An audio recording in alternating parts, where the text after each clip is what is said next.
சரசு மணி இப்போ 4 ஒரு 4:30 அப்புறம் கிளம்புவோமா? வாக்கிங் போகலான்னு பேசியிருந்தோமே. நேற்று கூட வயலில் மட்டும்தான் சுற்றி வந்தோமே, அதான் உன்ட்ட கேட்குறேன். ஆமாங்க்கா, இனிமேல் ரெகுலராக போகலான்னு இருக்கேன். அந்த ஒரு 10 நிமிஷம் நம்ம வயலில் சுற்றி நடந்தது எவ்வளோ நல்லாயிருக்கு பார்த்தீங்களா? அதுதான்க்கா நிறைய பேர் வாக்கிங்லாம் போயிட்டு இருக்காங்க போல். நமக்கு இப்போ தான் எக்ஸ்பீரியன்ஸ் ஆகுது.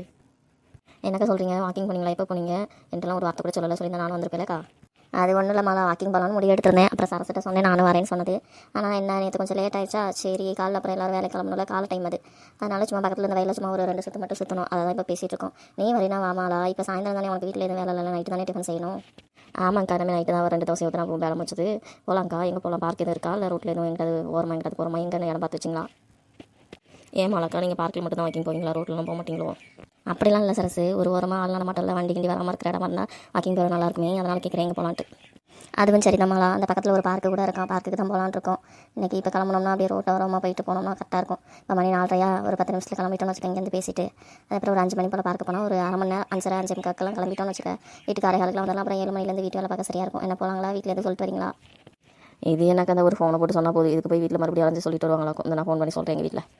நாளா நீ ஒரு 8 சொல்லிடு, அப்புறம் சொல்லாமல் போனால் தப்பாயிரும்ல. நான் ஏற்கனவே சொல்லிட்டு தான் வந்தேன். அதனால் எனக்கு ஒன்றும் பிரச்சனை இல்லை. இனிமேல் டெய்லி வாக்கிங் போவேன், தேடாதீங்க. சாயந்தரம் போயிட்டு 6 மணிக்கு அப்புறம் தான் வீட்டுக்கு வருவேன்னு சொல்லிட்டேன். நீ ஒரு வார்த்தை உங்கள் வீட்டில் சொல்லு.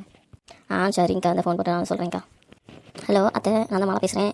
நீங்கள் கொஞ்சம் வீட்டுக்கு 6 மணிக்கு அப்புறம் தான் வருவேன். கொஞ்சம் வெளியில் வாக்கிங் வரைக்கும் போகலான்னு இருக்கேன். உங்களுக்கு எதுவும் பிரச்சனை இல்லை அத்தை? மாலாக்கா, என் மாமியார் அப்படியே பக்கத்தில் தான் இருப்பாங்க. அப்படியே கொஞ்சம் சொல்லிடுங்க, நானும் வாக்கிங் போயிட்டு தான் 6 மணிக்கு வருவேன்ட்டு. இதுக்காக தனியாக ஃபோன் அடிக்கணுமா என்ன? அத்தை, அப்படியே சரசு மாமியார் உங்கள்கிட்ட தானே உட்காந்து பேசிட்டு இருக்காங்க. சொல்லிடுங்க, சரசு எங்கள் கூட தான் வாக்கிங் 6 மணி ஆகும் வீட்டுக்கு வர. அதை நம்ம சொல்லிடுங்க அத்தை, அப்புறம் வீட்டில் பிரச்சனை ஆயிரும்.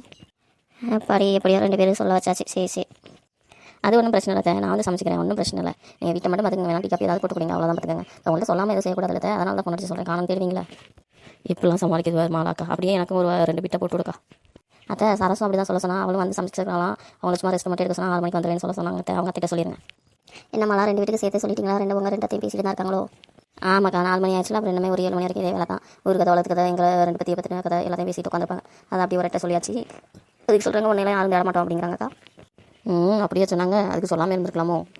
அப்படிலாம் இல்லைம்மா, எதாக இருந்தாலும் நம்ம சொல்லிட்டு போகணும். அவங்க பெரியவங்க அப்படி தான் 4 வார்த்தை எக்ஸ்ட்ரா பேசுவாங்க. அதெல்லாம் கூட சரிவா உட்காந்து இருந்தால் லேட் ஆயிரும். அங்கே கிளம்பி போயிட்டு வந்துடலாம். அப்படியே அந்த போட்டு ஓரமாக போயிடுவோம்மா சரசுமாலாம். அதான் நல்லா வாலடியாக இருக்கே, நல்லா பெரியதாக பெருசாக வண்டி இந்த டைமில் வராது போல். அந்த ஓரமாக போயிட்டு அப்படியே ஒரு 5-6 ரவுண்டு அடிச்சா போதும். இல்லை பார்க்குக்கு தான் போகணுமா? பார்க்கு போனால் லேட் ஆயிரும் போலையே. அக்கா, நேற்று வயலில் சுற்றி வந்தோம். இன்றைக்கி ரோடு சுற்றி போயிடலாங்களா? பரவாயில்ல, அங்கிட்டு பெருசாக வண்டி வராது. இந்த சைடில் தான் வண்டிங்களாம் போகும். அது சும்மா அந்த சர்வீஸ் ரோடு மாதிரி தானே. அங்கெல்லாம் வீடுங்களாம் இருக்கல, தெரு ரோடு தானே, பெருசாக வண்டி வராது. அந்த 2 வீலர் தான் வரும். அங்கிட்டே ஒரு 5-6 ரவுண்டு அப் அண்ட் டவுன் நடந்தோம்னு வச்சுக்கோங்க, போதுங்கக்கா. பார்க்குக்கு வேணால் காலைல கிளம்பி போய்க்கலாங்களா? எங்கிட்ட போனால் என்ன, நம்ம பாட்டுக்கு ஓரமாக வண்டி வந்து ஓரமாக நடக்க போகிறோம்க்கா. நம்ம பாட்டுக்கு அப்படியே வாக்கிங் போய்ட்டு வரலாம். ஒரு 1/2 மணி நேரம் நடந்தவே போதும்க்கா. அதுவே நல்லா வைத்துரும். சரி வாங்க போகலாம்.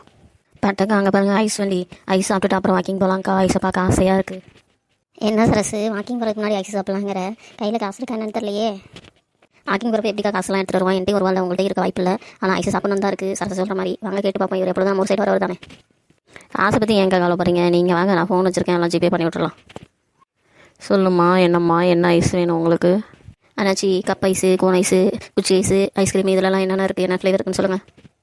நம்ம பொசுக்குன்னு அண்ணாச்சின்னு சொல்லிவிட. சரி இது மாதிரி தானே சொல்கிறேன். எல்லாமே இருக்குமா? ஐஸ்கிரீம் இருக்குது, குச்சி ஐஸில் சேமியா ஐஸு, எல்லா ஐஸும் இருக்குது. அப்புறம் அந்த பாக்கெட் ஐஸுமே இருக்குது. எது வேணும்னு சொல்லுங்கள், எடுத்து தரேன். அண்ணாச்சி, அப்படியே ஆளுக்கு ஒரு ஐஸ்கிரீம் எடுங்க. சாசுமாலா என்கிட்டலாம் 1 ரூபா கூட இல்லை பார்த்துக்கங்க. எனக்கும் நீங்கள் போடுறீங்கன்னா சரி. என்னக்கா நீங்கள் காசு இல்லைன்ட்டு இது பண்ணுறீங்க? நான் உங்களுக்கு வாங்கி தர மாட்டேன், நான் விடுங்கக்கா, பார்த்துக்கலாம்.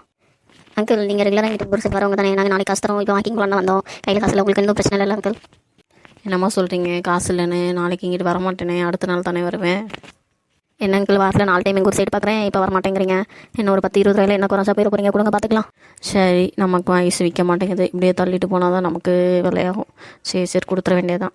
சரிம்மா, பார்க்க எல்லாம் பெரிய மனுஷங்களாக தான் இருக்கீங்க, கண்டிப்பாக தந்துடுவீங்க. ஏமாதாவ போகிறீங்க? வாங்க, உங்களுக்கு யாருக்கு என்னென்ன ஐஸ் வேணும்னு சொல்லுங்கள், கொடுக்குறேன். நாங்கம்மா, நீங்கள் கேட்ட சேமியா ஐஸு, அப்புறம் ஐஸ்கிரீமு, அப்புறம் குல்ஃபி எல்லாமே இருக்குது. நான் ஆளுக்கு ஒவ்வொன்று எக்ஸ்ட்ரா தரவா, இல்லை இதுவே போதுங்களா? இன்றைக்கி இது போதும் அண்ணாச்சி. நாளைக்கு வரப்போ எக்ஸ்ட்ரா வாங்கி சாப்பிட்டுக்கலாம். நாங்கள் இன்றைக்கி வாக்கிங் போகலான்னு இருக்கோம். நம்ம சாப்பிட்ட அப்புறம் வாக்கிங் போகிறது எக்ஸ்ட்ரா பேருள்ள தான். பட்டாக்கா, எவ்வளோ பெரிய குல்ஃபி வரும், சூப்பராக இருக்குக்கா. நீங்கள் கொஞ்சம் சாப்பிட்டு பார்க்குறீங்களா? அதெல்லாம் ஒன்றும் வேணாமா, அந்த சேமியா ஐஸ் எனக்கு போதும். சின்ன வயசுலேருந்து தான் விரும்பி சாப்பிடுவேன். இதே போதும், நீங்களும் சாப்பிடுங்க. சாப்பிட்டு சீக்கிரம் வாக்கிங் போகலாம். அக்கா, ஐஸ்கிரீமும் செம்மையாக இருக்குக்கா. நாளைக்கு வரப்போ 2 வாங்கிடும்க்கா. காசு நம்ம எடுத்துகிட்டு வரணும் வாக்கிங் வந்தாலும். சரிம்மா, நான் அந்த சைடு போகிறேன். மறக்காமல் நாளைக்கு வரப்போ காசு கொண்டு வந்துடுங்க, சரியா? என்னங்க அண்ணாச்சி, காசுன்ட்டு அதெல்லாம் தந்துடுவோம். ஒன்றும் பயப்படுறதுக்குள்ள. நீங்கள் பார்த்து போயிட்டு வாங்க. நாளைக்கு வரப்போ எக்ஸ்ட்ராவே நாங்கள் வாங்கி சாப்பிட்றோம். சூப்பராக இருக்கு அண்ணாச்சி ஐஸ். நாங்கள் இந்த வீடியோ பிடிச்சிருந்தா சப்ஸ்கிரைப் பண்ணுங்கள், ஷேர் பண்ணுங்கள்.